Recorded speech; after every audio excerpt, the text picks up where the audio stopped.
We're now just a week away from the general election here in the UK, and the polls are getting pretty interesting. Labour's majority share is dropping down to 36%, and Reform and the Conservatives are battling it out for second place to be the opposition to Labour. It's probably one of the most interesting lead-ups to election we've had in quite some time. Now, the main theme around the election, besides immigration, seems to be around tax. At the moment, we all feel like we're paying tax through our eyeballs. By the end of the 2023 tax year, the tax burden on us in the UK was at its highest in over 70 years. The tax burden hasn't been this high since 1949. It's since fallen slightly from 36.9% to 36.1% by the end of March 2024, with some of the most recent changes, if you can really call that a fall. But unfortunately, it's forecast to increase over each of the next 5 years to a near record level of 37.7%. And here's a stat for you. This means for every £1 of income collected in the UK, 37.7 pence will be collected by the UK government. A government freeze on tax thresholds is mostly to blame for this increase, despite the growth in inflation and wages. As a result, far more people are being pushed into the higher tax bands than they should have been if they were growing at pace with inflation. After the changes in the most recent budget, the Conservatives were criticised by Labour that the tax burden would go up for the average family by £870, which has actually been found to be £1,263 and backed by the IFS, or the Institute for Fiscal Studies. Now, if this can even make you feel any better, we're not alone. Out of the 37 OECD countries, which is a unique forum where countries with market-based economies collaborate to develop standards for sustainable economic growth. Boy, that was a mouthful. Here's how we compare. This is the latest data available from 2021,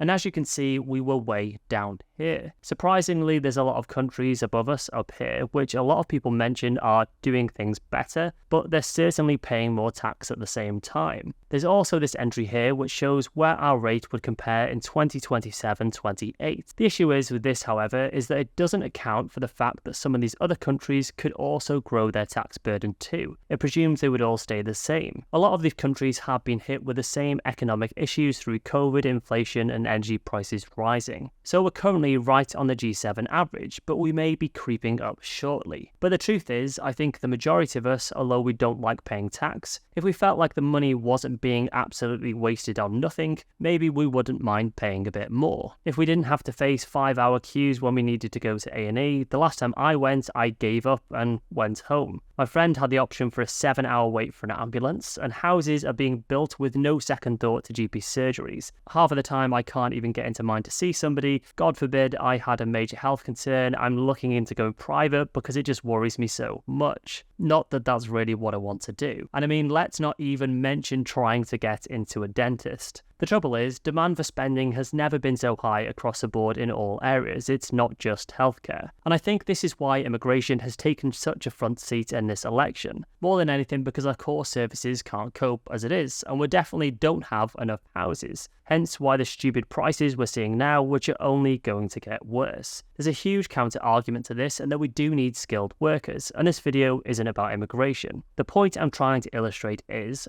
where is the money coming from? Because it has to come from somewhere. We already know that we're in a rough situation, so now the election has shot up out of nowhere. That's not exactly just going to change overnight, is it? We need the money, and we need to stop wasting money. The UK national debt is growing at £5,170 per second. Just in the time I've told you this, it's gone up £25,000. The fact these manifestos are all promising these positive changes for the most part seem quite hard to believe, and I believe that there's going to be a lot more to come. Now, I'm going to put a big disclaimer here before I proceed, because my last video did gather a lot of comments which I expected. You're just speculating, this is spreading rumours. And fair, if you just want to go off what people say in their manifestos, that's completely up to you, and this video probably isn't for you. I highly suggest anyone looking to vote to read each party's manifestos and see which they align best with, and vote based on that, not to be swayed by the media in any way. But remember this, and let me read this out to you. Any government has no statutory obligation to fulfil its manifesto commitments, but while politicians may not see the pledges as binding, there may be strong political reasons to stick to them. So while these manifestos may seem full of promises, it's also an advertisement for how good they are. And as we often see, and we have seen pretty much throughout history, it's not going to include the bad changes they want to make. It wouldn't be much of a promotion piece for them if they did so.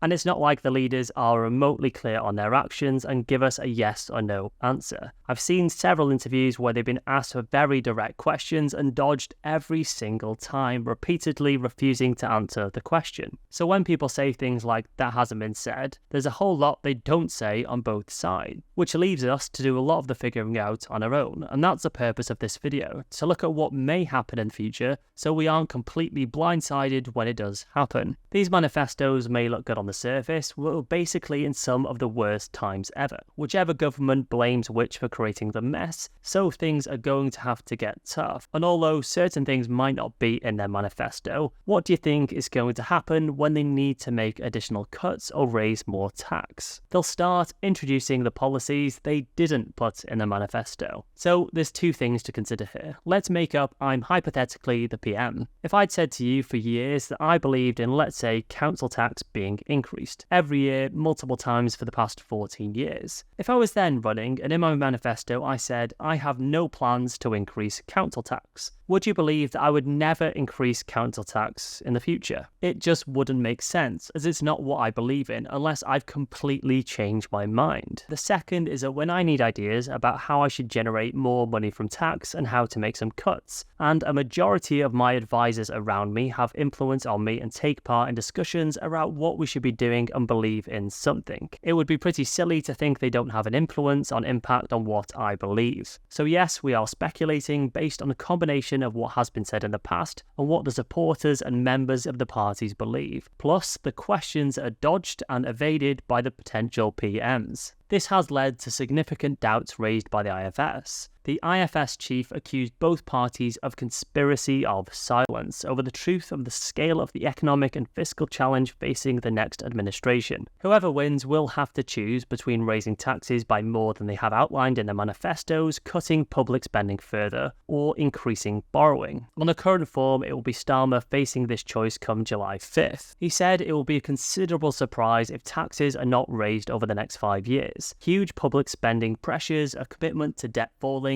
ballooning debt interest bills, sluggish growth, and the fact that Britain's population is getting older and sicker. These will force his hand. But even without these forces, there are glaring gaps in both parties' manifestos, says the think tank. This is what leads us to having to best guess what they might do. Now let's talk about this report that's come out, which is 6 stealth taxes we could see being implemented from a coming Labour government. Again, we're focusing on Labour because they are pretty certain to be getting in at this point, and I think it would be a Christmas miracle for the Conservatives if they were to remain in power. And I want to be as fair as possible with these taxes and discuss the real possibility of them being implemented because it is speculation at this point, as I've mentioned. The report was part of a manifesto put together by the party's tribute group, of which Sir Keir Starmer is a member of. Labour have insisted that Labour has nothing to do with the manifesto submission and it was rejected at the early stages, although comments have said it does align with their values. But to be fair, a lot of the criticism around it has come from the Conservatives, and all we actually see at the moment is both the Conservatives and Labour poking holes at each other like school children. So what are these 6 taxes that have been suggested and how feasible are they that they could be implemented into the future? First was to extend national insurance to all sources of income, including savings and property. Pension payments would remain exempt, but working pensioners would pay national insurance. This is estimated it could raise an additional £12 billion.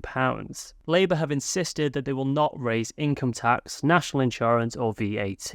However, this may not rail out the second proposed raise, which is this: to remove the cap on national insurance. Right now, workers pay the 8% main rate of national insurance on earnings up to the main rate of £50,268, with a rate of 2% on income over this. Their proposal was that higher earners would now pay the main rate all the way up the income scale, raising an additional £20 billion.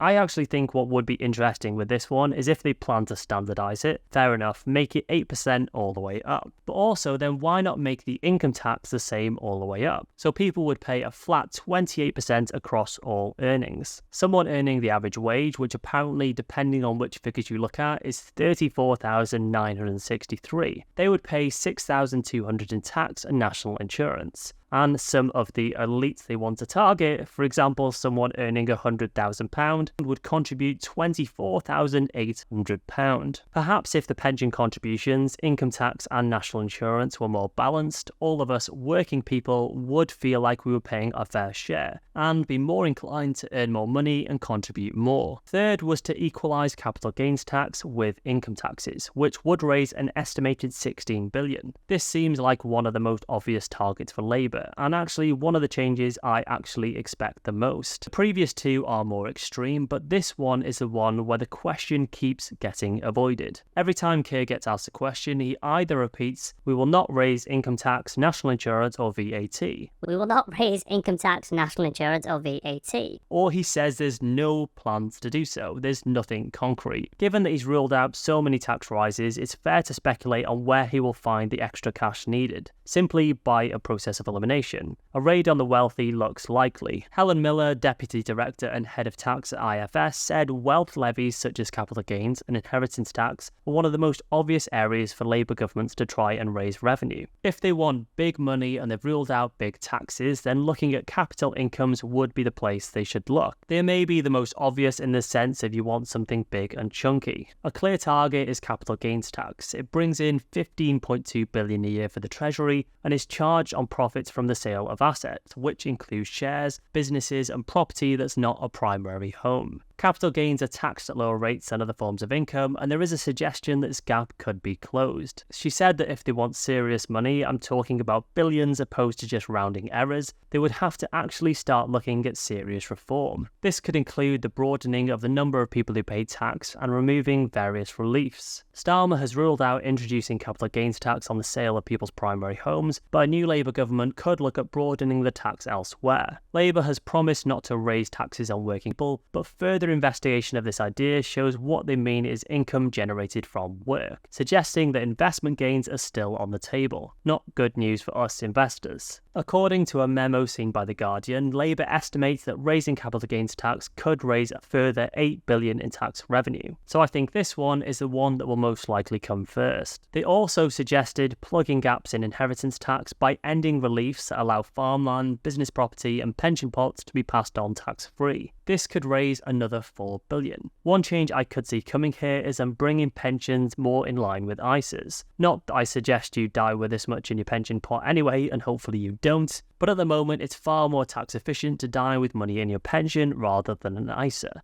as pensions can be passed on tax-free. An ISA, on the other hand, if it's worth more than £325,000, it may be subject to 40% tax on the excess. There are certain scenarios where this is void, and it can be passed on in one lump sum into your partner's ISA. This is currently if it's passed on to anyone other than your spouse or civil partner. Next up was to reform property tax to make it fairer. While those in low-cost homes would see bills cut, those living in more expensive areas could see bills almost double. Now, I got this comment so much on my last video that I had to stop posting replies to it, and it was this. I showed two examples of properties. One was worth $325,000 and one was worth £4 million, both in the same council tax bracket. And a lot of people were quick to point this out, and this might be the biggest clue. The band is based on the assumed market value in the 1st of April 1991, and there has been no re-evaluation in England, and this is why the 1st of April 1991 remains as a date used. Now, admittedly, I probably should have used a new build as an example, because then it would be more in line. Then I thought, well, hang on a minute, how come the house I'm looking at buying, which was worth £68,000 in 1986, is now in the second highest